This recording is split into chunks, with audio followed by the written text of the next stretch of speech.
దినవృత్తాంతముల గ్రంథం 20వ అధ్యాయం 14వ వచనం. అప్పుడు మత్తన్యాకు పుట్టిన యెహీయేలు కుమారుడైన బెనయాకు జననమైన జకర్యా కుమారుడును ఆసాపు సంతతివాడును లేవీయునగు యహాజీయేలు సమాజంలో ఉండెను.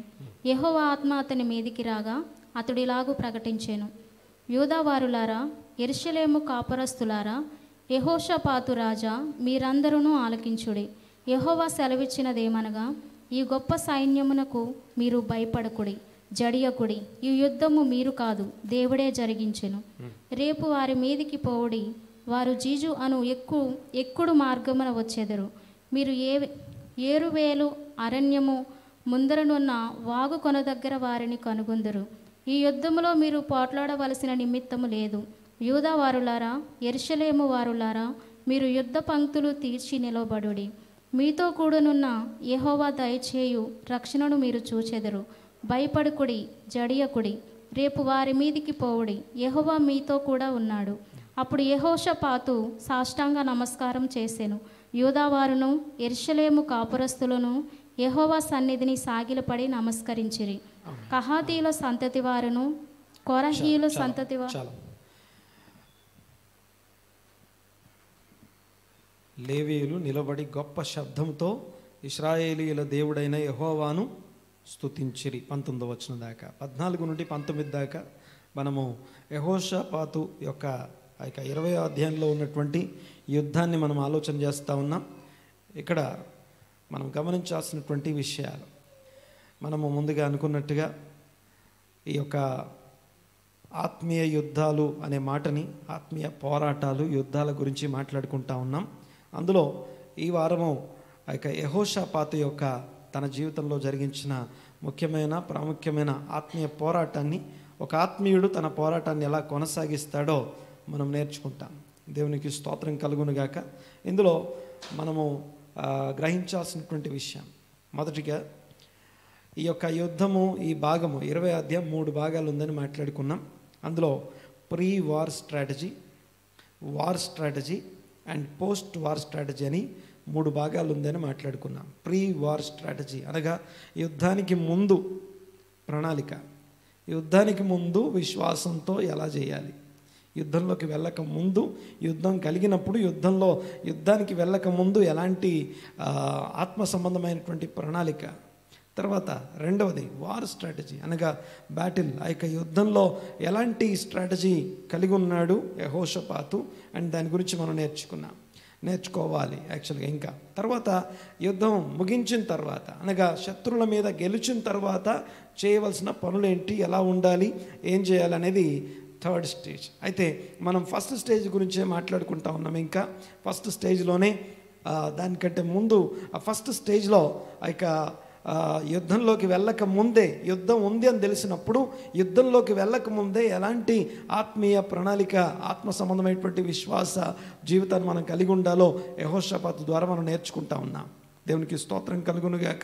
అయితే ఇక్కడ గమనించండి ఒకసారి, ఇందులో ఇప్పటిదాకా మనం యెహోషాపాతు యొక్క క్యారెక్టర్ గురించి మాట్లాడుకున్నాం, ఎలాంటి వాడు యెహోషాపాతు అని మాట్లాడుకున్నాం. ఆయన చేసిన ప్రార్థన యొక్క ఆ యొక్క ప్రార్థనను కూడా స్టడీ చేసాం. అయితే ఈ వారము అదే pre war strategy, seeking the lord అనే మాట మనం చూస్తాం. ఒకటి, ఆ యొక్క ప్రార్థన అంటే సమస్యను బట్టి ప్రార్థన చేసే యెహోషాపాతే కాదు, యెహోషాపాతు వ్యక్తిగతంగా తను ఏమై ఉన్నాడు అనేది కూడా ప్రాథమికమైన, ప్రధానమైన ఆత్మ సంబంధమైనటువంటి విషయం, అనగా మనం నేర్చుకోవాల్సిన, గ్రహించాల్సిన విషయం ఒకటి. దాని తర్వాత రెండవది ప్రార్థన చేసినటువంటి సందర్భం, ప్రార్థన చేసిన పద్ధతి. ప్రార్థన అయిపోయిన తర్వాత మూడవ విషయం మనం చూడాల్సింది ఏంటంటే సీక్, వెదకుట, యెహోవా యొద్ద విచారణ చేయుట. ఈ 2 మాటలు చెప్పండి ఒకసారి నాతో పాటు. యెహోవా యొద్ద విచారణ చేయడం, యెహోవా యొద్ద వెతుకుట అంటే అర్థం ఏంటి, దేవుణ్ణి వెతకడం అంటే అర్థం ఏంటి గమనించండి ఒకసారి. ఇక్కడ దేవుని సన్నిధిలో ప్రార్థన చేసి ఆమెనని చెప్పేసి వెళ్ళిపోలేదు. ఆమెన్ అని చెప్పేసి వెళ్ళిపోలేదు, ఆమెన్ అని కానీ అయిపోలేదు. ఆమెన్ అన్న తర్వాత we have to wait for the word, we have to wait for the response from God. దేవుని నుంచి ఎలాంటి జవాబు నాకు కావాలో ఆ జవాబు కోసం వెయిట్ చేయాలి. అయితే ఇక్కడ కొన్ని విషయాలు మనం అర్థం చేసుకోవాలి, గమనించాలి. చాలాసార్లు ప్రొఫెటిక్ అంటే ప్రవచనాత్మకమైనటువంటిది అంటే ఎక్కడి నుంచో రాదు. మళ్ళొకసారి ఈ మాటని పదే పదే జ్ఞాపకం చేస్తారు. ప్రవచనము అంటే who is the greatest prophet అంటే ఏం చెప్పాలి? మోషే నీ గ్రేటెస్ట్ ప్రాఫెట్ అని వాక్యం చెప్తుంది. మోషే గొప్ప ప్రవక్త అని రాస్తుంది. సో ఆ గ్రేటెస్ట్ ప్రాఫెట్ రాసినటువంటి 5 పుస్తకాలు ప్రవచన గ్రంథాలు. ఆ ప్రవచన గ్రంథాలు ఏవైతే ఉన్నాయో ఆ ప్రవచన గ్రంథాల్లో ఏదుందో దాన్ని ధ్యానిస్తూ దాంట్లో నుంచి ప్రవచనం పుడుతుంది తప్ప బయట నుంచి వేరే కొత్తది దీనికి సంబంధం లేని కొత్తది ఏది పుట్టదో దాంట్లో నుంచే మాట్లాడాలి. చూడండి ఒకసారి, వారందరూ ప్రార్థన చేసి మౌనంగా ఉన్నారు, వెయిట్ చేస్తున్నారు. They are waiting upon the lord, seeking from the lord and విచారించుట. ఫస్ట్ ఏమో వేడుకొని ప్రార్థన చేసిన తర్వాత అయిపోలేదు. నా పరిస్థితికి, నా అవసరానికి, నా జీవితం వాక్యంలో ఏం చెప్తుందో, ఎలాంటి విషయాలు చెప్పబడుతున్నాయో ఈ విషయాన్ని మనం గమనించాలి, గ్రహించాలి. చాలా ప్రాముఖ్యమైనటువంటి విషయం ఇది. తర్వాత దాన్ని వెతకుట, విచారించుట అనండి ఒకసారి మాట. వెయిట్ చేయాలి. వెతికేది ఎక్కడ వెతకాలి, ఏమని వెతకాలి అంటే ఇక్కడ చూడండి ఒకసారి, ఎక్కడ కూడా వారు యుద్ధం యొక్క స్ట్రాటజీ ఇప్పటిదాకా ఆలోచించలేదు. ఎలా యుద్ధం చేయాలని దాని గురించి ఆలోచించలేదు. సైన్యాన్ని లెక్క చూసుకోలేదు, ఆయుధాలు లెక్క చూసుకోలేదు. ఇవన్నీ కాదు, ముందు దేవుని దగ్గర వెయిట్ చేద్దాం.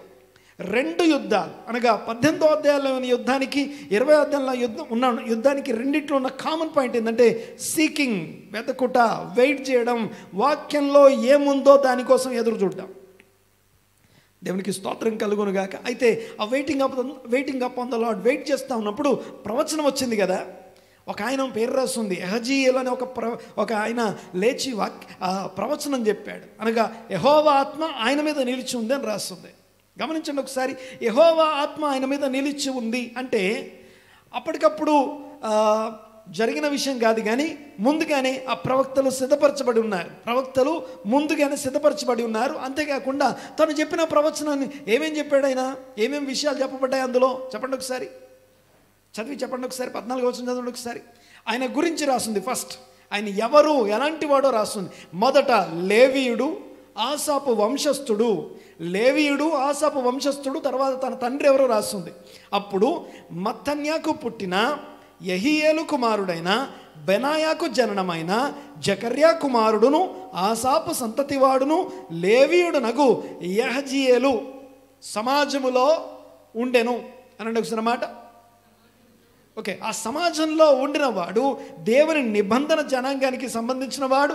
తర్వాత దేవునితో నిబంధన కలిగి ఉండడం మాత్రమే కాదు, దేవుని పని విషయంలో ఒక ప్రత్యేకమైనటువంటి కమిట్మెంట్, సమర్పణ కలిగినటువంటి జీవితం, సమర్పణ కలిగినటువంటి కుటుంబం, సమర్పణ కలిగినటువంటి వ్యక్తి తను. అర్థమవుతుందిగా నేను మాట్లాడేది? వితౌట్ ఓకే, బాగా వినండి ఒకసారి. మనము ఇక్కడ పరిచర్య గురించి 2 విషయాలు చెప్తాను. చూడండి ఒకసారి. నెంబర్ 1, వాలంటీర్గా మనంతటా మనం పరిచర్య చేస్తాం. ఓకే, స్వేచ్ఛగా దేవుడు మనకిచ్చిన ఫ్రీ విల్లో నుంచి we have to do something. అది మనం ఏం చేస్తాం? వాలంటీర్గా చేస్తాం, స్వేచ్ఛగా చేస్తాం. వాలంటీర్ అంటే తెలుగులో ఏమంటాం? స్వచ్ఛందంగా మనంతటా మనమే చేస్తాం. ఇదిగో ఈ పని చేస్తానని చెప్పి. ఇది ఒకటి. రెండవది, దేవుడే బలంగా స్వరంతో మాట్లాడి ఇదిగో నేను పరిచర్యకు పిలుస్తున్నాను, ఈ పనికి నేను నియమించాను అని చెప్పి దేవుడు పిలుచుకోవడం. దేవుడు పిలిస్తే, దేవుడు చెప్తే, దేవుడు ఆజ్ఞాపిస్తే, లేకపోతే సేవకుడు చెప్తే చేసే పరిచర్య, మనంతటా మనం చేసే పరిచర్య. బట్ రెండిట్లో ఉన్న కామన్ పాయింట్ ఏంటో తెలుసా? ఇది లేకపోతే పని జరగదు. ఏమంటాం తెలుసా దాన్ని? సమర్పణ అంటాం, డెడికేషన్ అనండి ఒకసారి కొంచెం గట్టిగా. ఓకే, సో ఒక డెడికేటెడ్ పర్సనాలిటీ దేవుని వాక్యాన్ని ప్రకటించడానికి. ఇంకోటి, ఆ వాక్యాన్ని ప్రకటించే ఆ వ్యక్తిత్వం కలిగినటువంటి ఆ వ్యక్తి అక్కడ ఎవరైతే ఉన్నారో ఆయన వంశం పేరు రాస్తుంది, ఆయన గోత్రం పేరు రాస్తుంది, తన ఫ్యామిలీ పేరు రాస్తుంది. వివరంగా రాస్తుంది. సో తను ఎలాంటి వాడో అవి తెలియజేస్తున్నాయి. యాజకుల కుటుంబానికి సంబంధించిన వాడు, ఆరాధికుల కుటుంబానికి సంబంధించిన వాడు, ఇవన్నీ చెప్తూ చెప్తూ చెప్తూ ఆయన మీదకి అక్కడ ఉండెను. తర్వాత ఏం రాస్తుందండి? యెహోవా ఆత్మ అతని మీదకి. సో దేవుడు అతన్ని ప్రేరేపించే ఆ ఆత్మ చేత తను నింపాడు. దేవుని యొక్క ఆత్మ తన్ని ప్రేరేపిస్తుంది మాట్లాడడానికి. చదవం ఒకసారి, నెక్స్ట్ కంటిన్యూ.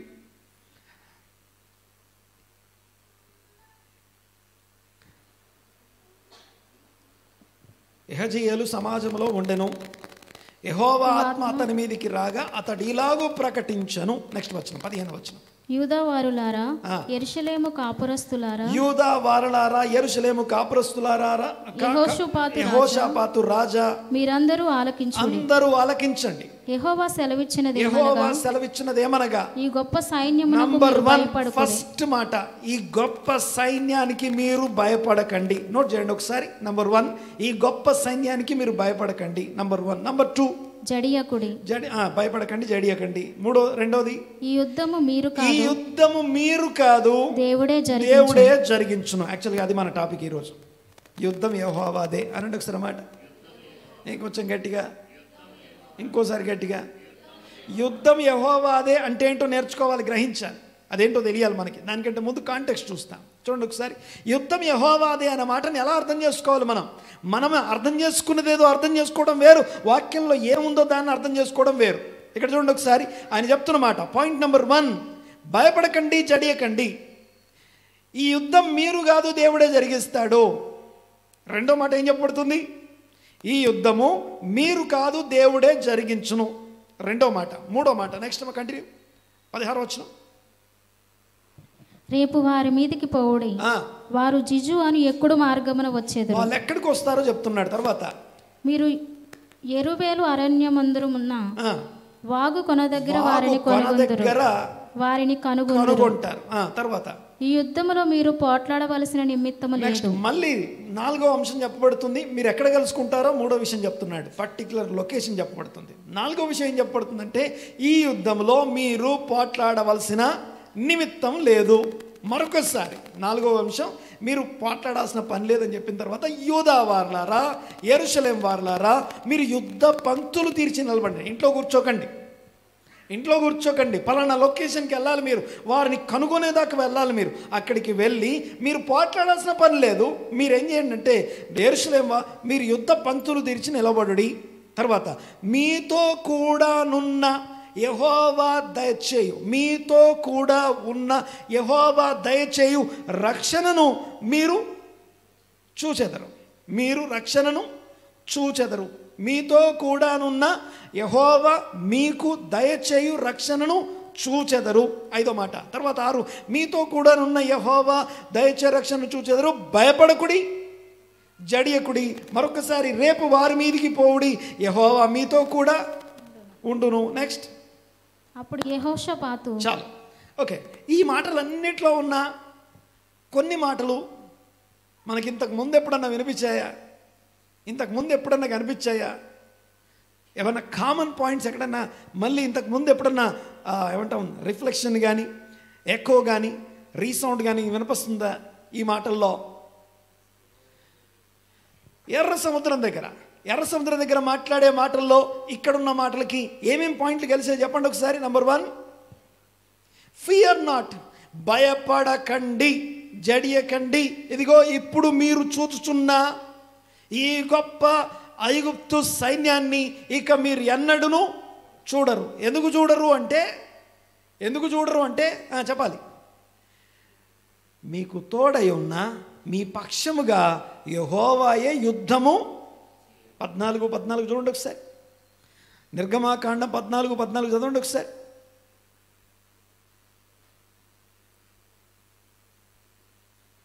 యెహోవా మీ పక్షమున యుద్ధము చేయను. ముందు వచ్చిన 13 చదువు. అందుకు మోషే, భయపడకుడి, యెహోవా మీకు నేడు కలుగజేయు రక్షణ. ఏమేం పదాలు కలిసాయో, ఏమేం పదాలు అక్కడ ఉన్నాయో చూడండి ఒకసారి. మీకు తోడుగా ఉన్న యెహోవా మీకు దయచేయబో రక్షణను మీరు చూడండి, ఇక్కడ మీకు తోడుగా ఉన్న యెహోవా మీకు నేడు కలుగజేయు రక్షణను ఊరక నిలుచుండి చూడండి. తర్వాత ఊరక నిలుచుండి అంటే యుద్ధ పంక్తులు తీర్చండి. పోట్లాడాల్సిన పని లేదు అంటే ఊరకుండండి అనేగా. పోట్లాడాల్సిన పని లేదు, మీరు ఊరకుండండి అనేగా. తర్వాత ఏమేమి ఉన్నాయో చూడండి ఒకసారి. భయపడకండి, జడియకండి, అక్కడ ఉంది కదా. తర్వాత యెహోవా మీకు రక్షణ కలుగజేస్తాడు, దాన్ని మీరు చూస్తారు, అది కూడా అక్కడ ఉంది కదా. తర్వాత నెక్స్ట్ చూడండి ఒకసారి. మీరు నేడు చూచిన ఐగుప్తీయులను, ఈ గొప్ప సైన్యం ఏదైతే మీరు చూస్తున్నారో దాన్ని ఇక మీరు ఎన్నడూను చూడరు. తర్వాత నెక్స్ట్ చదవండి ఒకసారి. మీ పక్షమున యెహోవా యుద్ధము చేయును. యుద్ధము దేవుడే జరిగిస్తాడు అనండి ఒకసారి మాట. మీరు యుద్ధం చేయాల్సిన పని లేదు, దేవుడే మీ యుద్ధం జరిగిస్తాడు. యెహోవా మీ పక్షమున అనండి ఒకసారి గట్టిగా. యెహోవా మీ పక్షమున యుద్ధం చేయును. గట్టిగా చెప్పండి ఒకసారి మాట. యెహోవా మీ పక్షమున యుద్ధం చేయును అనండి ఒకసారి మాట. నాకు నేను చెప్పుకుందాం ఒకసారి. యెహోవా నా పక్షమున యుద్ధం చేయును. ఇంకోసారి యెహోవా నా పక్షమున యుద్ధం చేయును. మీరు ఊరక నిలిచి ఉండవలను అని ప్రజలతో చెప్పాను. ఇది 13వ వచనం, 14వ వచనం. సేమ్ ఇవే మాటలు అక్కడ ఉన్నాయి కదా. అంటే ఈ యెహజీయేలు ఏం చేస్తున్నాడు? చాలా జాగ్రత్తగా వినాలి ఒకసారి ఈ మాట. సమస్య వచ్చింది, ఏ తరంలో అయినా రావచ్చుగాక, ఎవరికైనా రావచ్చుగాక, ఎలాంటిదైనా రావచ్చుగాక. ఆ వచ్చిన సమస్యని ప్రార్థన ద్వారా దేవుని సన్నిధికి తీసుకెళ్ళేటప్పుడు ఊరికనే సమస్యని చెప్పడం కాదు, కానీ ఆ సమస్యని వాక్యంలోకి తీసుకెళ్ళి వాక్యంలో ఉన్న ఇది అని చెప్పేసి యెహోషాపాతు ప్రార్థన చేశాడు. ప్రార్థన చేయడానికి వాక్యాన్ని కనెక్ట్ చేసుకున్నట్టుగానే ఒక ప్రవక్త వచ్చి స్థిరమైన ప్రవచన వాక్యంలో ఉన్నటువంటి మాటలనే ఎత్తి చెప్తున్నాడు. ఈ యెహోషాపాతేమో యుద్ధాన్ని ఏ లెవెల్కి తీసుకెళ్ళాడు? అబ్రహాముతో ఉన్న నిబంధన లెవెల్కి తీసుకెళ్ళాడు. యెహోషాపాతు నిబంధనకి అనగా అబ్రహాముతోనే చేయబడిన నిబంధన, పాస్ట్ హిస్టారికల్ ఈవెంట్స్ అనగా ఆ హిస్టరీలో దేవుడు చెప్పింది మేము చెప్పినట్టు చేసిన, మా పితరులు చెప్పింది చేశారు, ఇప్పుడు మాకు ఎట్టి ప్రత్యుపకారం చేస్తున్నారు, మాకు తీర్పు తీర్చండి అంటే బైబిల్లో వాక్యంలో ఆల్రెడీ ఉన్న విషయాలకి ప్రార్థన ద్వారా కనెక్ట్ చేసి సమస్యను ప్రజెంట్ చేశాం. We cannot submit our case without legal requirements. మన కేస్ని కోర్టుకి సబ్మిట్ చేయాలంటే, ప్రార్థనలో దేవుని సన్నిధిలో పెట్టాలంటే వాక్యానుసారంగా అక్కడ పెట్టాలి. వాక్యానుసారంగా వాక్యాన్ని పెట్టి వాక్యంలో నుండి ఇదిగో ఇది మా ప్రార్థన అని యెహోషాపాతు పెడితే జవాబు ఎక్కడి నుంచి వచ్చింది? మళ్ళీ ప్రవక్త నుంచే. ఎక్కడి నుంచి వచ్చింది? వాక్యంలో నుంచే వచ్చింది అనండి ఒకసారి మాట. వాక్యం అంటే వాక్యాన్ని తీసేసి నువ్వు ప్రార్థన చేయలేవు, సమాధానం పొందుకోలేవు. యెహోవా వారు పడిన గుంటలో నుండి బాగు చేయడానికి, వారిని లేవనెత్తడానికి, వారిని విడిపించడానికి, వారిని స్వస్థపరచడానికి దేవుడు తన వాక్యను పంపిస్తాడు. దేవుని వాక్యం తెలియకుండా వాక్యమును గురించినటువంటి స్టడీ, సీకింగ్ అంటే హీబ్రూలో ద్రాష్ అంటే study or seek. Study or seek అని అర్థం. అంటే వెదకుట లేదా కనిపెట్టుట, లేకపోతే దానికోసం దాన్ని వెతుక్కోవడం అని అర్థం. కనిపెట్టడం ఈ సీకింగ్ అండ్ స్టడీ లేకుండా దేవుని వాక్యం మన దగ్గరికి రాదు. ఇకపోతే అక్కడ ఉన్నటువంటి మాటలే ఇక్కడ ఉన్నాయని మాట్లాడుకున్నాం కదా. ఒక్కసారి అందులో ఒక్క వచనాన్ని మీద మన ఫోకస్, మన దృష్టి పెడదాం. ఒకటే వచనం. ఏంటో వచనం అన్నది గట్టిగా. అది మన టాపిక్ ఈరోజు. యుద్ధము గట్టిగా అనడం మాట. పాస్టర్ గారు అసలు యుద్ధం యెహోవాదంటే అర్థం ఏంటి? అసలు యుద్ధం యెహోవాదంటే అర్థం ఏంటి? అసలు ఏంటి అసలు ఆ మాటకు అర్థం ఏంటి అసలు? ఇప్పుడు మనం అనుకోవచ్చు, మేము ఏ యుద్ధాలు లేవండి, మేము ఏ సైన్యం లేదు, మాకు ఏ రాజ్యం లేదు, ఏ యుద్ధం లేదు. మరి యుద్ధం యెహోవాదనే మాటని ఎలా అర్థం చేసుకోవాలి? పాట అయితే పాడతాం, యుద్ధము యెహోవాదే, దేవుడే యుద్ధం చేస్తాడని చెప్పి పాట పాడతాం. కానీ పాయింట్ ఏంటంటే దాన్ని అర్థం చేసుకోవడం కోసం ఈరోజు టెక్స్ట్ని మనం అర్థం చేసుకున్నది ఏదో అర్థం చేసుకోవడం వేరు, ఉన్నది ఉన్నట్టుగా అర్థం చేసుకోవడం వేరు. యాక్చువల్గా యుద్ధం యెహోవాది అనే ఆ సెంటెన్స్, ఆ ఫ్రేజ్ ఉంది, దాంట్లో ఒక కైండ్ ఆఫ్ వర్డ్ ప్లే ఉంది. వర్డ్ ప్లే అంటే తెలుసా? ప్రాస ఉంటుంది చూసారా, సేమ్ పదాలు వాడతాం, ప్రాస అంటాం కదా. ఓకే, బాగా వినాలి ఒకసారి. యుద్ధం యెహోవాది అనే మాట హీబ్రూలో ఏముందో చూడండి ఒకసారి. హీబ్రూలో అదొక వర్డ్ ప్లే. ఓకే, చూడండి ఒకసారి హీబ్రూలో ఏం రాస్తున్నామా పెట్టి ఒకసారి. The battle is not yours but God's. Okay, హీబ్రూలో ఏముందో చదవండి ఒకసారి, గట్టిగా చదవాలి అందరూ. Very good. లో లెకెమ్ హమిల్కెమా కి ఎలోహిం కి లే ఎలోహిం. ఇక్కడ ఒక విషయాన్ని గమనించండి ఒకసారి. అక్కడ లో అంటే మీకు అర్థం కావడం కోసం కలర్స్ కోడింగ్ పెట్టింది. ఓకే, ఆ కలర్స్ చూస్తే అదేంటితో తెలిసి ఉండాలి. ఒకటి, దాన్ని చదవడం ట్రాన్స్లిటరేషన్ అంటారు. దాన్ని ఏమంటాం అంటారట, ఇప్పుడే తెలిసింది నాకు. ట్రాన్స్లిటరేషన్ అంటే తెలుగును ఇంగ్లీష్లో రాస్తామే, తెలుగును ఇంగ్లీష్లో రాస్తాంగా, తెలుసుగా. దాన్ని తెలుగును ఇంగ్లీష్లో టైప్ చేస్తాం, దాన్ని ట్రాన్స్లిటరేషన్ అంటారట. ఓకే, సరే. ఈ కింద లో అది ఎలా పలకాలో, ఈ హీబ్రూ టెక్స్ట్ ఎలా పలకాలో చెప్పే విషయం. లో అంటే నాట్ నో, అంటే నెగిటివ్ అనమాట, నో అని అర్థం. ఆ ముందు చెప్పబోయేది నో అన్నమాట, నెగిటివ్. లో లెక్కెం అనండి ఒకసారి, లెక్కెం అనండి ఒకసారి. లెక్కెం అంటే ఏంటది? లెక్కెం అంటే ఏంటి అనండి గట్టిగా, కనపడుతుందిగా అందరికీ.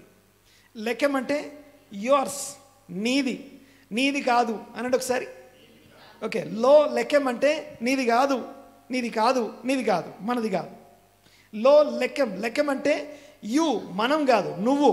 ఓకే, లో లెక్కెం తర్వాత ఈ యుద్ధం అనే పదాన్ని చూడండి ఒకసారి. హమిల్కమ్మ అనండి ఒకసారి. హ అంటే ద, ఆ హా తీసేస్తే మిల్కమ్మ అనండి ఒకసారి. మిల్కమ్మ అనేది యుద్ధానికి హీబ్రూ పదం. మిల్కమ్మ అనే దానికి అదొక ఫెమినైన్, లేకపోతే ఆ యొక్క యుద్ధము అని అర్థం. అయితే విషయం ఏంటంటే అందులో ఈ మిల్కెమ, అసలు యుద్ధం అంటే హీబ్రూ భాష ప్రకారం ఏంటి అసలు? ఓకే, బాగా వినండి ఒకసారి. ఆ మిల్కెమ అనే పదం యొక్క రూట్ ఏంటో తెలుసా? మళ్ళీ లెక్కెమ అని వస్తుంది.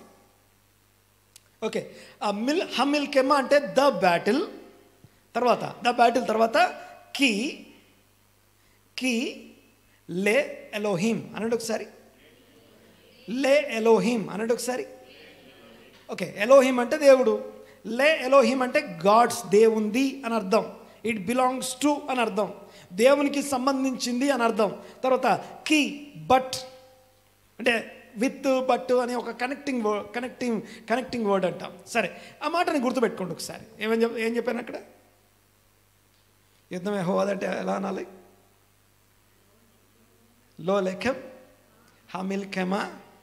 హమిల్కెమా కి ఎలోహిం, అలా గుర్తుపెట్టుకోండి.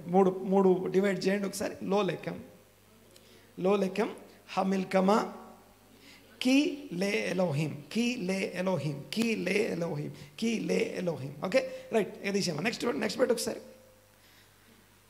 ఓకే, లెక్కెం అంటే ఏంటిదంటే, ఈ లెక్కెం అనే పదాన్ని 3 అక్షరాలు ఉన్నాయి. లామెద్ తర్వాత ఏంటండి? కఫ్. Very good. తర్వాత లాస్ట్ది మెమ్. ఓకే, LKM, లామెద్, కఫ్, మెమ్. లెక్కెం అనే మాటకి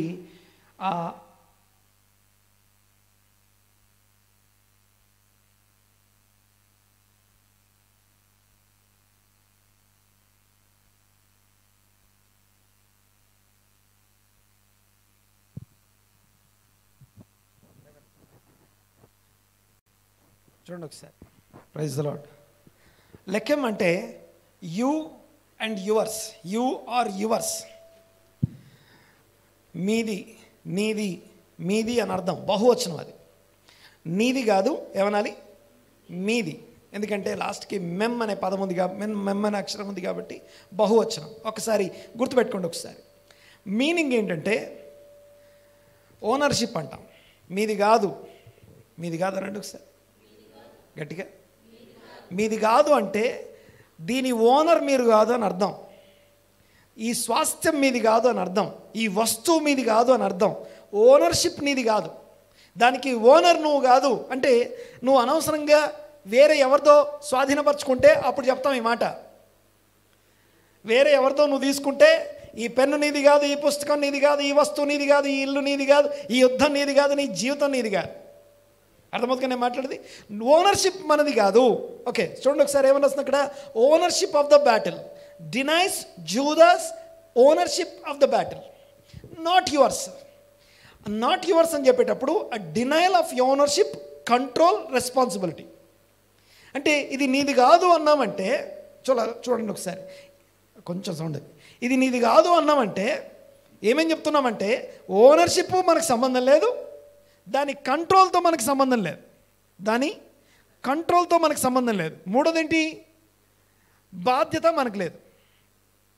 దాని కంట్రోల్ మనకు అవసరం లేదు, మనకు సంబంధం లేదు, బాధ్యత మనది కాదు, తర్వాత దాని ఓనర్షిప్ మనది కాదు, దాని యాజమాన్య హక్కులు మనవి కావు.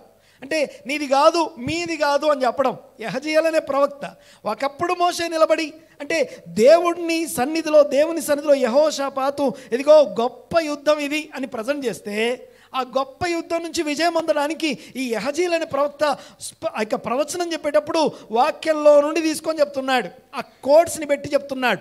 వాక్యము ఎప్పటికీ సజీవమైనది, బలము గలది అనండి ఒకసారి. దేవుని వాక్యము స్థిరమైనది అనండి ఒకసారి. మరొకసారి, అన్చేంజబుల్ వర్డ్. లెఖెం అనే పదం ఏదైతే మాట్లాడుకున్నామో అన్చేంజబుల్, అది ఎప్పటికీ మారదు, వర్డ్ మారదు. తర్వాత అది మారదు అంటే అప్పుడెప్పుడో కట్టి అప్పుడెప్పుడో చెక్కి పెట్టిన ఒక శిల్పంలాగా రాయిలాగా ఉండేది కాదు. ఒకటి స్థిరమైంది, రెండు జీవము గలది, మూడు బలము గలది. స్థిరమైంది, చెప్పండి, స్థిరమైంది, రెండవది జీవము గలది, బలము గలది. రెండంచులు గల ఎటువంటి ఖడ్గము కంటే నువ్వు వాడి అనిదే నీ హృదయంలోని తలంపును పరిశోధించడానికి ఇంకా జీవంతో ఉంది. తర్వాత చూడండి ఒకసారి, ఇట్ ఈస్ నాట్ యువర్స్ అంటే దాని రెస్పాన్సిబిలిటీ నీది కాదు, దాని యాజమాన్య హక్కులు నీవి కావు, దాన్ని ఎలా కంట్రోల్ చేయాలో ఆ కంట్రోల్ని కూడా నువ్వు ఇచ్చేసేయాలి. నీది కాదు, ఇది నాది కాదు అనండి ఒకసారి గట్టిగా. నాది కాదు అనేది ఇట్స్ నాట్ సంథింగ్ పక్కకు వదిలేసి వెళ్ళిపోయేది కాదు. నాది కాదు అన్నంత మాత్రాన వదిలేసి వెళ్ళిపోయేది కాదు. మీరు యుద్ధానికి వెళ్ళాలంటాడు, మీరు ఇంట్లోనే పడుకోండి అని చెప్పట్లేదు. యుద్ధం మీదిగా దేవుడే చేసుకున్నాడు, పడుకోండి అని చెప్పట్లేదు. యుద్ధానికి సిద్ధపడాలి, యుద్ధానికి పంక్తులు తీర్చాలి. ఏ ప్లేస్కి వెళ్ళాలో చెప్పాడు, పంక్తులు తీర్చి నిలబడి డిసిప్లైన్ ఆర్డర్ గురించి మాట్లాడు. అంటే యుద్ధం చేయడానికి ఎంత సిద్ధపడాలో అంత సిద్ధపడాలి, కానీ యుద్ధం చేయాల్సిన పని లేదు. ఓనర్షిప్ మనది కాదు, దాని రెస్పాన్సిబిలిటీ మనది కాదు, దాని కంట్రోల్ మనది కాదు. ఆమె అనండి గట్టిగా. ఓకే, బాగా వినాలి ఒకసారి. దీన్ని ఏమంటాం? ఫస్ట్ వర్డ్ లో లెఖెం అనండి ఒకసారి. లో లెఖెం అంటే ఇట్ ఈస్ నాట్ యువర్స్, ఇది నీది కాదు అని చెప్పడం. ఇప్పుడు అసలైనటువంటి యుద్ధం. అసలు యుద్ధం అంటే ఏంటి? అసలు దేని గురించి మాట్లాడుకుంటున్నాం? హా మిల్ఖెమా అనండి ఒకసారి. హా మిల్ఖెమా అనే మాటకి, మిల్ఖెమా అనే మాటకి యుద్ధము అనే మాటలో చాలా పదాలు దాని లోపల ఉంటాయి. ఒక పదం కాదు అది, ఇట్స్ అ కాంబినేషన్ ఫ్రేజ్ అంటాం దాన్ని. ఒకసారి పెట్టాం ఒకసారి. ఈ మిల్ఖెమా అనే పదం ఏదైతే ఉందో ద బ్యాటిల్ అని అర్థం. హా మిల్ఖెమా అంటే ద బ్యాటిల్ అని అర్థం. తర్వాత చూడండి, దాని రూట్ వచ్చేసి, రూట్ ఏమని రాస్తుంది? కొంచెం గట్టిగా నాది. మళ్ళీ లెఖెం వచ్చిందా? నేను చెప్పాను, వర్డ్ ప్లే అని చెప్పాను కదా. లో లెఖెం అనండి ఒకసారి. లో లెఖెం అంటే ఇది నీది కాదు అన్నాక మళ్ళీ హమిల్కెమ్మ అనే దాంట్లో కూడా లెఖెం అనే పదం మళ్ళీ ఉంది. ఈ లెఖెం అనే పదానికి అర్థం ఏంటో తెలుసా? ఆ లెఖంకి ఈ లెఖంకి తేడా ఉంది. అదేమో ఎల్కేఎం లెఖెం, ఇదేమో ఎల్సిహెచ్ఈఎం లెఖెం, ఎల్ఈసిహెచ్ఈఎం లెఖెం. ఇది లెఖెం అనండి ఒకసారి. ఈ లెఖంకి మధ్యలో అందులోనేమో లామెద్ తర్వాత కఫ్ వచ్చింది, ఇక్కడ కేత్ వచ్చింది, 8వ అక్షరమైన కేత్ అనే అక్షరం వచ్చింది. లాస్ట్కి మళ్ళీ మెమ్ అలాగే ఉంది. లెఖెం లెఖెం అనండి ఒకసారి. రెండు లెఖమే, కానీ పాయింట్ ఏంటంటే ఆ రెండిట్లో తేడా ఉంది. ఇంతకీ యుద్ధం అంటే అర్థం ఏంటి? అసలు యుద్ధం బైబిల్లో దేవుని వాక్యం ప్రకారం యుద్ధం అంటే అర్థం ఏంటి? బాగా వినండి ఒకసారి. ఈ లెఖెం అనే పదాన్ని మీరు చూస్తే అది ఫుడ్కి సంబంధించిన పదం, అందరికీ తెలుసు కదా. సరే చెప్పు, బరుకత్ అదోనాయి. లేచి నిలబడి చెప్పు ఒకసారి.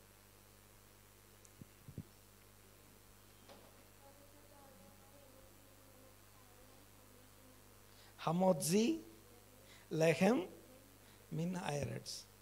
ఈ ఆహారాన్ని మాకు ఇచ్చినందుకు వందనాలని చెప్పేటప్పుడు లెహెం అన్న దగ్గర ఏంటది?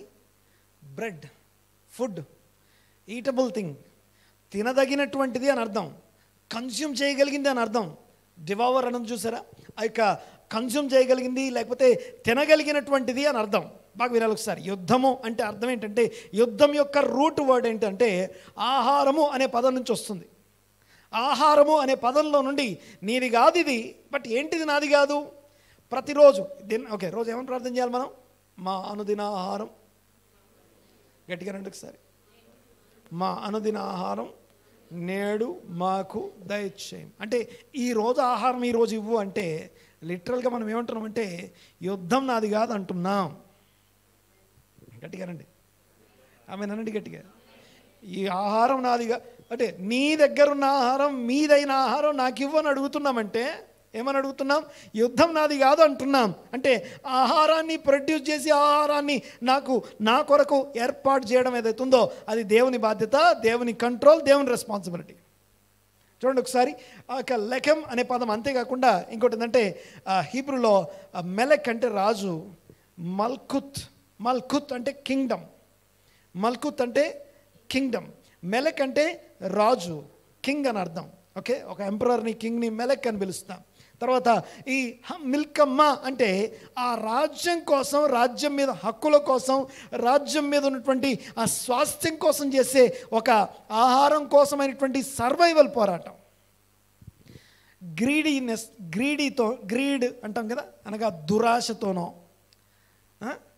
తీసేమది దురాశతోనో, మళ్ళీ అడిగినప్పుడు పెట్టు, దురాశ లేకపోతే అంత నాకే ఉండాలి, అంత నాదే అయి ఉండాలని చెప్పేసి అన్నిటినీ జయించుకుండే ఒక కాంక్ష, రాజ్యకాంక్ష అంటాం. అంత నాకే ఉండాలి, నాదే అయి ఉండాలి అని చేసే పోరాటాన్ని యుద్ధం అనం, బైబిల్ యుద్ధం అనం. అర్థమవుతుందనే మాట్లాడేది. సర్వైవల్ కోసం, జీవంతో నిలిచి ఉండడం కోసం. నంబర్ 1 సర్వైవల్ కోసం, అంటే నేను సజీవుల లెక్కలో జీవంతో ఉండడం కోసం ఐ నీడ్ ఫుడ్. అయితే మనుషుడు దేని వలన జీవిస్తాడు? లెహెం. ఓకే, అదే పదం అక్కడ రాసి ఉంటుంది మళ్ళీ. ద్వితీయోపదేశకాండం 8వ వచనంలో మనుషుడు రొట్టె వలన జీవించడు, లెహెం వలన జీవించడట. ఆహారం వలన జీవించడు, కానీ దేవుని నోట నుండి వచ్చు ప్రతి ఆజ్ఞ, ప్రతి మాట అనుసరించడం వలన జీవిస్తాం. నీతిమంతుడు విశ్వాస మూలంగా జీవిస్తాడు. నరుడు ఆహారం వలన కాదు, దేవుని నోట నుండి వచ్చు మాటని విశ్వాసంతో జీవించడం ద్వారా మనం బ్రతుకుతాం. విశ్వాసత కలిగి ఉండడం వల్ల బ్రతుకుతాం.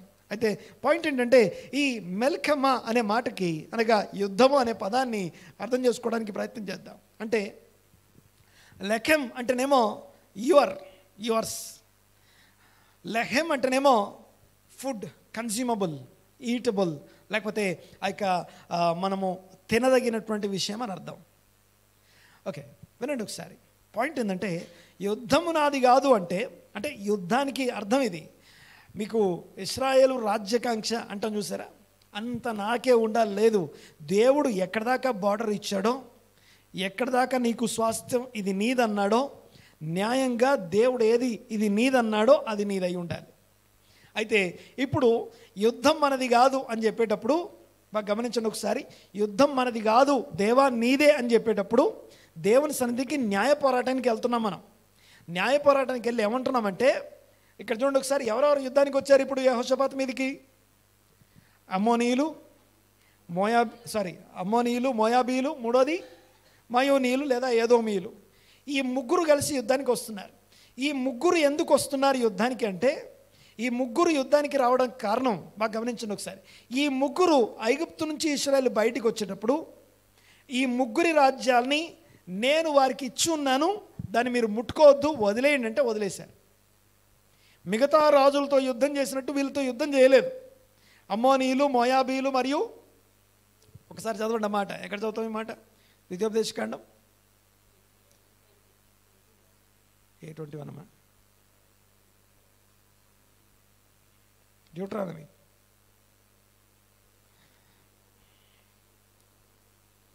3వ అధ్యాయం అనుకుంటా. 3.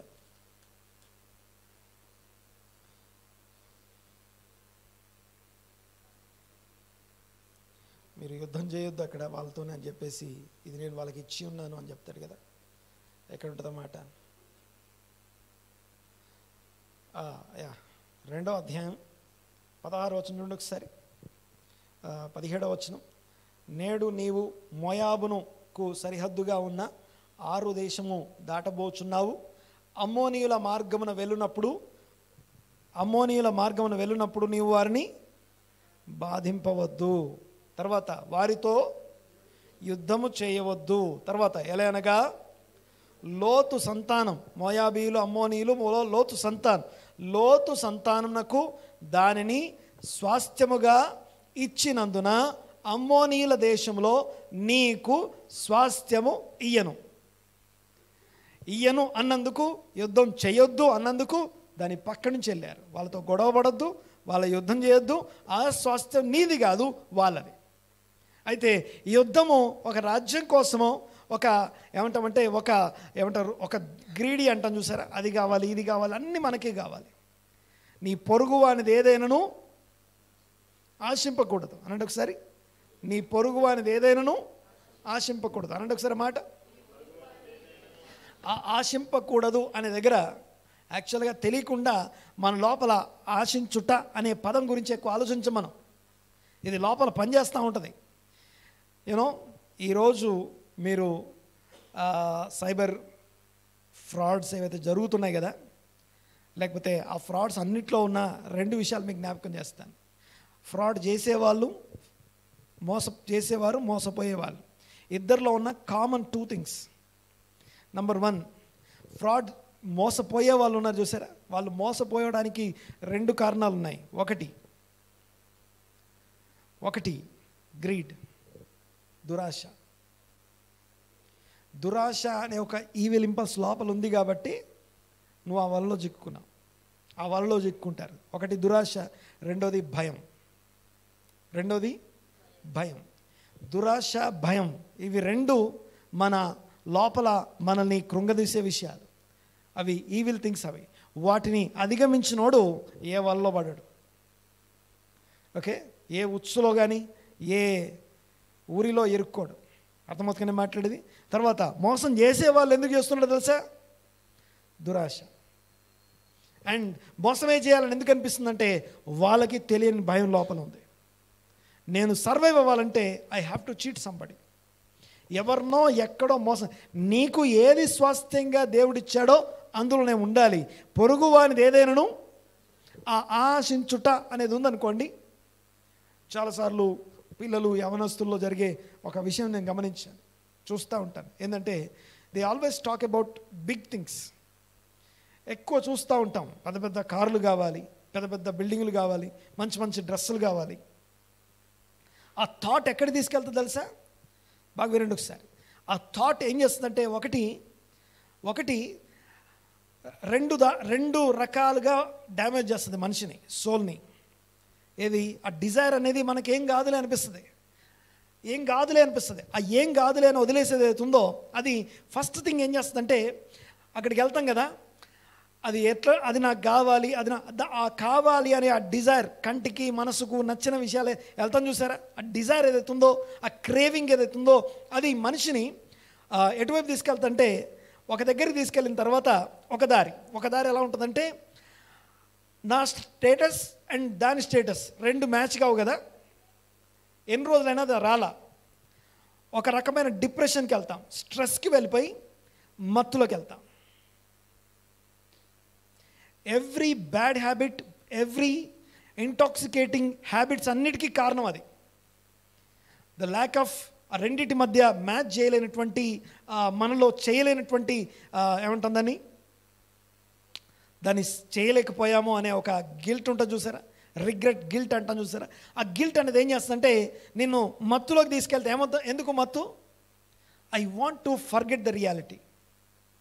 I want to forget at least some time. కొద్ది సమయం నేను మత్తులో ఉండాలి. సో ఇంటాక్సికేషన్ వైపు నడిపిస్తుంది ఒక దారి.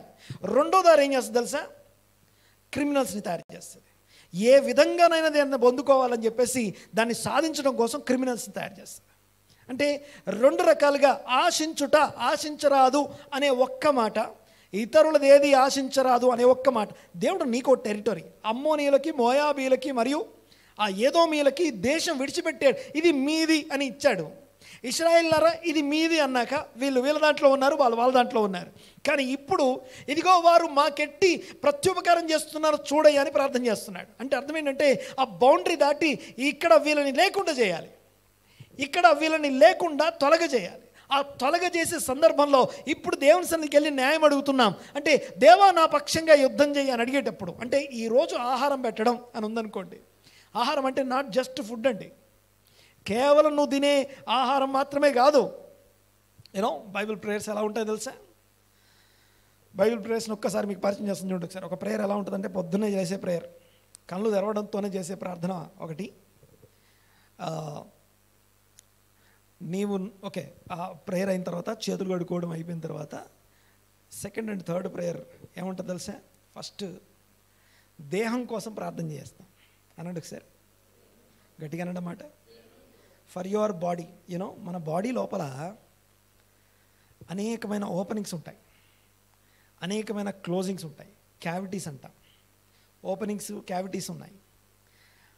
రాత్రి నువ్వు పడుకొని నిద్రపోతున్నప్పుడు అది ఏదన్నా మూసుకుపోతే, నీ లోపల ఉన్నటువంటి క్యావిటీస్, నీ లోపల ఉన్నటువంటి ఆ యొక్క ఓపెనింగ్స్ ఏదన్నా మూసుకుపోయినా, ఏదన్నా రప్చర్ అయిపోయి పాడైపోయినా నువ్వు బ్రతుకుంటావు. చిన్నది కావచ్చు, పెద్దది కావచ్చు.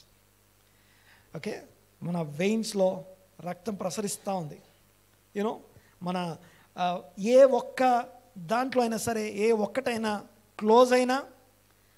క్లోజ్డ్గా ఉన్నది ఓపెన్ అయినా, లేదా రప్చర్ అయిపోయినా, పాడైపోయినా మనం చచ్చిపోతాం. ఈరోజు నా శరీరాన్ని నాకు ఇచ్చి, నా శరీరంలో అంటే అన్నీ ఏవి ఎక్కడ ఉండాలో అన్నీ అలాగే, అంటే నీ శరీరం అనేది దేవుని చేత ఆపరేట్ చేయబడుతుంది.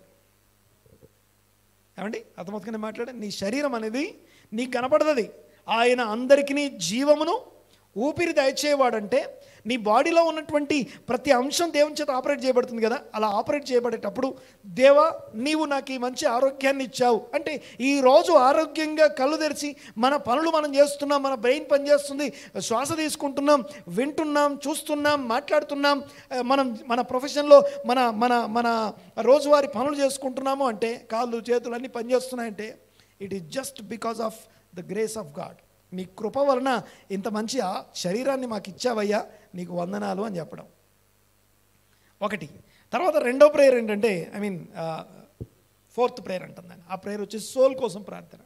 ఈ శరీరంలో సోల్ని అనగా రాత్రి నిద్రపోయినప్పుడు ఆ సోల్ని దేవునికి ఇస్తాను. మరల దేవుడు పునరుత్థానం, మరణం నుండి జీవంలోకి వచ్చామన్నమాట. మరల నా సోల్ని నాలోనికి ప్రవేశపెట్టినందుకు నీ విశ్వాసతను బట్టి వందనాలని చెప్పేసి దేవుని ఫెయిత్ఫుల్నెస్ని బట్టి కృతజ్ఞత చెల్లించడం. అంటే మా అనుదిన ఆహారం నేడు మాకు దయచేయము అంటే, నా కొరకు ఏ స్వాస్థ్యం ఏర్పాటు చేసావో అది మాత్రమే ఇవ్వు అని అడుగుతున్నా. దాన్నే యుద్ధం అంటాం. యుద్ధం యెహోవాది అనండి ఒకసారి, కొంచెం గట్టిగా అన్నమాట. యుద్ధం యెహోవాది అంటే ఇతరులది లేకపోతే వాళ్ళది వీళ్ళది అన్నీ గెలవడం కోసం కాదు. ఇప్పుడు వచ్చిన యుద్ధం ఏదైతే ఉందో, ఛాలెంజెస్ ఏవైతే ఉన్నాయో, దేవుడు నిబంధన ప్రకారం నీ స్థితి ఎక్కడా, వాక్యానుసారంగా లీగల్ స్టేటస్, డివైన్ లీగాలిటీస్ ప్రకారం వాట్ ఈజ్ యువర్ స్టేటస్? యెహోవాకని హెచ్చించును, యెహోవాకని తగ్గించును. ఉదాహరణకి ఇశ్రాయేలుకి ఆ యొక్క పాలితీన దేశం ఇచ్చాడు అంటే, ఆ దేశాన్ని ఎందుకు ఇచ్చాడు, దాన్ని లాగి ఇచ్చాడు అంటే, మీరు కట్టని ఇళ్ళలో నివసిస్తారు, మీరు తొలవని తొట్లోని దాగుతారు, మీరు విత్తని ఆ యొక్క చెట్ల ఫలాన్ని తింటారు అంటే, అవన్నీ ఇవ్వడం వెనకాల దేవుడు ఎందుకు అంటే జస్ట్ ఫేవర్ కాదు, కృప మాత్రమే కాదు, దేవుని న్యాయం అది. Justice, not just grace but his justice. ఎందుకు జస్టిస్ తెలుసా? ఈ జస్టిస్ అనగా ఈ దేశాన్ని మీకు ఇస్తానని చెప్పి అబ్రహాంకి వాగ్దానం, జస్ట్ వాగ్దానం కూడా కాదు, మళ్ళా ప్రామిస్, గ్రేస్, జస్టిస్ అన్నాడు. ఒకసారి మరొకసారి, వాగ్దానం చేసినందుకు ఇచ్చేయలేదు దేవుడు, కృపగలవాడు కాబట్టి ఇవ్వలేదు దేవుడు, నీతిమంతుడు లేకపోతే న్యాయం తీర్చడం కోసం 3 కలిపి పనిచేస్తాయి అక్కడ. ఎందుకంటే ఇక్కడున్న ప్రజలు అక్కడ ఉండే అర్హత కోల్పోయారు. అక్కడుండే అంటే అబ్రహాంకి వాగ్దానం చేసేటప్పుడు చెప్తాడు ఏమనంటే, ఇక్కడున్న ప్రజలు ఎవరైతే ఉన్నారో వారు ఉన్నటువంటి ఆ స్థితి ఏదైతే ఉందో, వారు ఆ స్థితిలో వారి యొక్క అక్రమం ఇంకా సంపూర్ణం కాలే. Let's give 1 more chance. అట్లా 400 సంవత్సరాలు ఛాన్స్ ఇచ్చాడు. బట్ వాళ్ళలో ఎవరు మారలేదు. వాళ్ళలో ఎవరు మారకపోవడాన్ని బట్టి వారి యొక్క అనగా వారికి ఆపర్చునిటీ పోయిన తర్వాత అనగా వారి ఫ్రీ విల్ అనండి ఒకసారి. ఫ్రీ విల్ అనే దేవుడు మనందరికీ ఇచ్చాడు. మన ఫ్రీ విల్ని మనం దుర్వినియోగం చేయొద్దు, మన స్వాతంత్రాన్ని దుర్వినియోగం చేయొద్దు. ఆ దుర్వినియోగపరిచిన కారణాన్ని బట్టి promise of God, grace of God, justice of God, ఇవి 3 కలిసి ఇశ్రాయేలు పాలు తేలిన దేశంలోకి ప్రవేశించబడ్డారు. పాయింట్ ఏంటంటే వారి శక్తి కాదు, వారి బలము కాదు, వారి శక్తి కాదు, వారి బలము కాదు, వారికి ఉన్న ఆధిక్యతను బట్టి కాదు. కానీ ఒకటి, అక్కడ ఉన్న ప్రజలు అక్కడ ఉండే అర్హత కోల్పోయారు వారి పాపాన్ని బట్టి. 2, దేవుని మహాకృపను బట్టి. అండ్ ఆయన ప్రామిస్, ఆయన ప్రమాణ నిబంధనను బట్టి వారు అందులోకి ప్రవేశించారు. మీరేదో గొప్పోళ్ళనో మీరేదో మంచోళ్ళనో కాదట, కానీ దాన్ని పొందుకోవడానికి సరిపడిన జనరేషన్ అక్కడ ఉంది. దేవునికి స్తోత్రం కలుగును గాక. ఇక్కడ గమనించండి ఒకసారి. చివరిగా ఈ రోజు కోసం నేను ఒక మాట చెప్పేసి ముగిస్తాను. ఇంకా చాలా వివరాలు ఉన్నాయి. బట్ ఒకటేంటంటే, యుద్ధం యెహోవాది అని చెప్పేటప్పుడు కేవలం మనకున్నటువంటి రాజ్యకాంక్షనో లేకపోతే యుద్ధాలు చేయడం అంటే ఏదో సాధించడం, ఏదో సంపాదించేయడం, లేకపోతే వేరే వాళ్ళది మనకు రావాలని కోరుకోవడం, అది యుద్ధం కాదు. కానీ దేవుడు నీకు ఇచ్చిన స్వాస్థ్యంలో ఈరోజు ఆహారం ఈరోజు నీకు ఇవ్వడం, ఈరోజు భోజనం నీకు ఇవ్వడం, నీకు సర్వైవల్ కోసం దేవుడు నీకు ఆ యుద్ధంలో గెలవడానికి సంబంధించిన అవకాశాన్ని దేవుడు నీకు ఇస్తా ఉన్నాడు. తర్వాత చూడండి ఒకసారి, ఒకవేళ నీది ఎవరన్నా లాక్కోవడానికి వస్తూ ఉంటే, దాన్ని జయించడానికి అన్యాయం చేయబడుతూ ఉంటే, అక్రమంలోకి నువ్వు నీ మీద దౌర్జన్యమో అక్రమము లేకపోతే అన్యాయం అనుభవిస్తూ ఉంటే దేవుడు చూస్తూ కూర్చోడు. యుద్ధము అనండి ఒకసారి మాట, యుద్ధము యెహోవాది అనే మాటకి నంబర్ 1 నీ స్వాస్థ్యం నీకు ఇవ్వడం, నీ స్వాస్థ్యంలో నువ్వు సర్వైవ్ అయ్యేటట్టు చేయడం. నంబర్ 2, నీ స్వాస్థ్యం మీదకి ఎవరైనా వచ్చినప్పుడు, ఏదైనా నీ మీదకి వచ్చినప్పుడు, దండెత్తి వచ్చినప్పుడు, లేకపోతే నువ్వు యుద్ధం చేయలేనంత గొప్ప సైన్యం ఎదుర్కొన్నప్పుడు నీ పక్షంగా జస్టిస్, 1 ప్రమాణము, వాగ్దానం నెరవేర్చి కొనసాగించడం కోసం, వాగ్దాన నిబంధనలను కొనసాగించడం కోసం. 2 తన కృప ప్రకారం కృప చూపుచ్చు నీతి న్యాయములు జరిగించడం కోసం దేవుడే మన పక్షంగా యుద్ధం చేస్తాడు. ఆమెనండి గట్టిగా. సో అల్టిమేట్ పాయింట్ ఏంటంటే, ఓనర్షిప్, కంట్రోల్, రెస్పాన్సిబిలిటీ ట్రాన్స్ఫర్ చేయడం. ఎవరికి ట్రాన్స్ఫర్ చేయాలి అనండి గట్టిగా? Not yours. యుద్ధము నీది కాదు అంటే దాని ఓనర్షిప్, దాని కంట్రోల్, దాని రెస్పాన్సిబిలిటీని దేవునికి ట్రాన్స్ఫర్ చేయడం. Whatever you are facing, అందులో ఇష్టపడదాం ఒకసారి. Whatever you are going through, whatever you are facing, అది ఎంత పెద్దదైనా సరే దేవుడు తన ప్రమాణము, తన వాగ్దానము, తన నిబంధన నెరవేర్చడం కోసం, ఈ జీవం కలిగిన దేవుణ్ణి ఆరాధించడానికి మనకు ఎలాంటి అవకాశం కల్పించబడింది? ఈ జీవం కలిగిన దేవుణ్ణి ఆరాధించడానికి ఆ నీతి న్యాయములు అనుసరించి జరిగిస్తూ భూమి మీద కృప చూపుచు నీతి న్యాయములు జరిగించే ఈ జీవం కలిగిన దేవుణ్ణి ఆరాధించే భాగ్యము క్రీస్తు యేసు మరణ పునరుత్థానాలను బట్టి మనకు కలిగింది. మనము పొందుతున్న కృప, మనం అనుభవిస్తున్న ఈ నిబంధన దీవెనలు ఏమైనా ఉన్నాయంటే అది కేవలము క్రీస్తు యొక్క సిలువను బట్టి మాత్రమే. అందరం ఒక్కసారి తలలు వంచి కళ్ళు మూసుకొని, దేవా మీ ప్రమాణమును బట్టి, నిబంధనను బట్టి మీకు వందనాలు అడుగుదాం. ఒకసారి నోరు తెరిచి గొంతెత్తి ఒక్కసారి బిగ్గరగా స్వరం ఎత్తి ఒక్కసారి పాడదాం, మాట్లాడదాం. వందనాలు, స్తుతులు, స్తోత్రం నాయన. గట్టిగా బిగ్గరగా ఒక 2 నిమిషాలు గట్టిగా బిగ్గరగా నోరు తెరిచి గొంతెత్తి విశ్వాసంతో ఒక్కసారి నీ సొంత ప్రార్థన. అందరం ఎవరు మౌనంగా ఉండొద్దు, అందరు నోరు తెరవాలి. Thank you lord. వందనాలు, స్తుతులు, స్తోత్రం నాయన, మీకు వందనాలు. మీ సన్నిధిని బట్టి మీకు వందనాలు, మీ కృపను బట్టి మీకు వందనాలు. ఈ రోజున నా కోసం, మా కోసం మీరు జరిగించిన కార్యములను బట్టి ఏ ప్రవచనం, ఏ ప్రత్యక్షత మాకు మీరు దయచేశారో ఆ ప్రవచనంలో ఎలా కొనసాగాలో, ఎలా నిలబడాలో, ఎలా అడగాలో, ఎలా పొందుకోవాలో, ఎలా ఆలోచించాలో మా ఆలోచనలు విశాలపరిచిన మా దేవా మీకు వందనాలు, స్తోత్రం నాయన.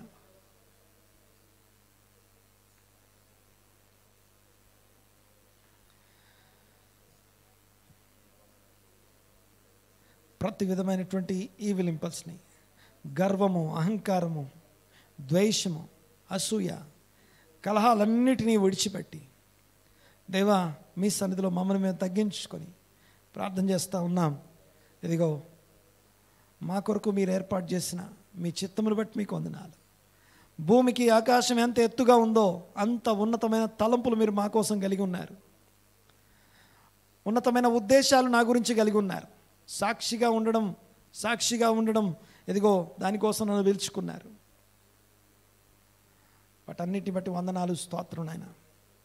ఇదిగో క్రీస్తు యేసు మరణ పునరుత్థానాలను బట్టి నన్ను నీతిమంతునిగా తీర్చి ఇది వరకు జనముగా నన్ను ఇదిగో మీ పరిశుద్ధ జనములో ఒకటిగా ఎంచినందుకు మీకు వందనాలు, స్తోత్రం. చీకట్లో నుండి ఆశ్చర్యకరమైన వెలుగులోనికి నన్ను నడిపించినందుకు మీకు వందనాలు. ఈ ప్రత్యక్షత లేని ఆ స్థితి నుండి ఇదిగో ఈ ప్రత్యక్షతలోనికి నన్ను నడిపించినందుకు మీకు వందనాలయ్యా. ఇదిగో నాకు ఇవ్వబడిన ప్రత్యక్షత, ఈ జ్ఞానము, ఈరోజు ఇచ్చిన అవగాహన బట్టి మీకు వందనాలు. మా ఆలోచన విధానాన్ని ప్రభావితం చేసే ఈ వాక్యం బట్టి స్తోత్రం చెల్లిస్తున్నాం నాయన. Thank you lord. వందనాలు, స్తుతులు, స్తోత్రం. ఏకీవించిన ప్రతి ఒక్కరిని దీవించండి, ఆశీర్వదించండి. వారి స్థితిగతుల మధ్య వారిని జ్ఞాపకం చేసుకోండి.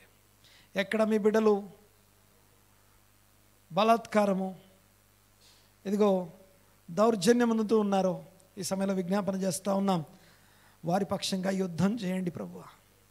యెహోవా మీ యుద్ధంలో జరిగించువాడన్న మాటను బట్టి మీకు వందనాలు. మా యుద్ధంలో మీ బిడ్డల యుద్ధాలు జరిగించండి.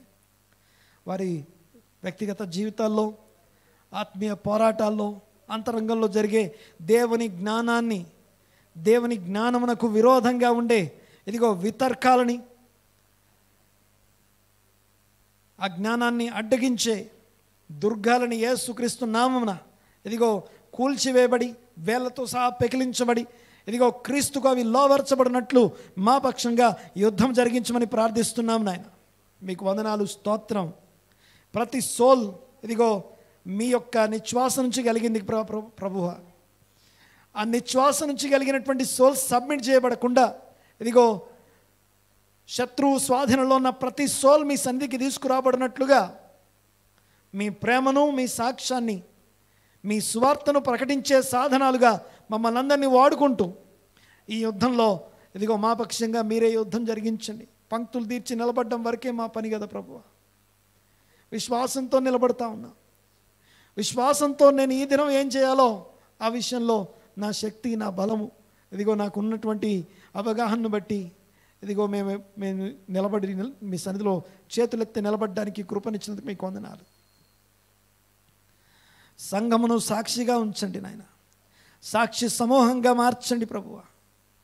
దేవా మీకు వందనాలు, స్తోత్రం నాయన. మీ సోల్స్ మీకు అప్పగించబడినట్లుగా, శత్రువు స్వాధీనంలో ఉండి బంధకాల్లో ఉన్నటువంటి ప్రతి సోల్ విడిపించబడినట్లుగా ఇదిగో ముందు మమ్మల్ని చూసే కదా మిమ్మల్ని చూసేది.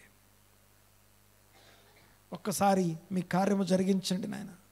మీ తట్టు మీ బిడ్డల హృదయాలు తిప్పబడినట్లు ఈ దినపు కృప మా అందరికీ అనుగ్రహించమని వేడుకుంటూ ఏకీపించిన వారందరినీ దీవించి ఆశీర్వదించి విన్న వాక్యం హృదయాల్లో స్థిరపరచమని ఆన్లైన్లో ఏకీపించిన వారి కోసం కూడా ప్రార్థన చేస్తూ ఉన్నాను. వారిని దీవించండి, సాక్షులుగా మార్చండి ప్రభా. సాక్షి సమూహంగా మార్చమని వేడుకుంటూ యుద్ధ పంక్తులు తీర్చిన వారే సాక్ష్యపు సమూహం వల్ల నిలబడడానికి సహాయం దయచేయమని ఏకీపించిన వారందరినీ దీవించమని అడుగుతూ స్తుతించి ఆరాధించి ఈ ప్రార్థన అడిగి వేడుకొంచున్నాము తండ్రి. Amen, amen, amen, amen.